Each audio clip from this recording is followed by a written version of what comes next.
सिंधुदुर्ग किल्ल्याच्या 2 नंबरच्या बुरुजाला जवळजवळ 3 मीटर रुंदीचे मोठे भगदाड पडल्याची घटना समोर आली। काही दगड हल्ल्यामुळे हे भगदाड पडल्याची माहिती किल्ल्यावरील रहिवासी असलेले मंगेश सावंत यांनी दिली आहे। युनेस्कोच्या जागतिक वारसा स्थळाच्या यादीतील किल्ल्यांपैकी सिंधुदुर्ग किल्ला असून किल्ल्यांची तटबंदी ढासळत आहे।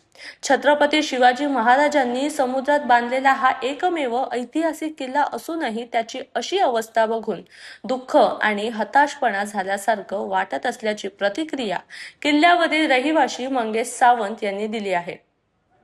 पुरातत्व विभाग या समस्येकडे पूर्णपणे दुर्लक्ष करत ढिसाळपणे वागत असल्याचं देखील त्यांनी म्हटलं आहे। नमस्कार, मी सिंधुदुर्ग किल्ला रहिवासी मंगेश सावंत। आज सांगायला एक अत्यंत वाईट वाटतंय की या सिंधुदुर्ग किल्ल्यावरती आम्ही आज 10 पिढ्यांपासून राहतो आहे आणि या किल्ल्याची जी अवस्था आहे ती दिवसेंदिवस बिकट होत चालली आहे। या किल्ल्याच्या पूर्वेकडील उजव्या बाजूच्या 2 नंबरच्या बुरुजाला आज एक जवळजवळ 3 मीटर रुंदीचं असं भगदाड पडलेलं आहे। बरं, हे भगदाड नवीनच आहे।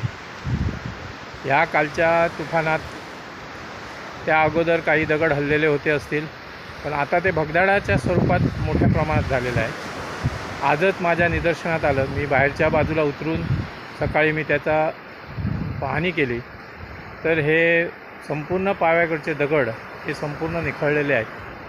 आपला हा किल्ला 12 किल्ल्यांच्या युनेस्कोच्या यादीमध्ये आहे, परंतु आज परिस्थिती किल्ल्याची काय आहे?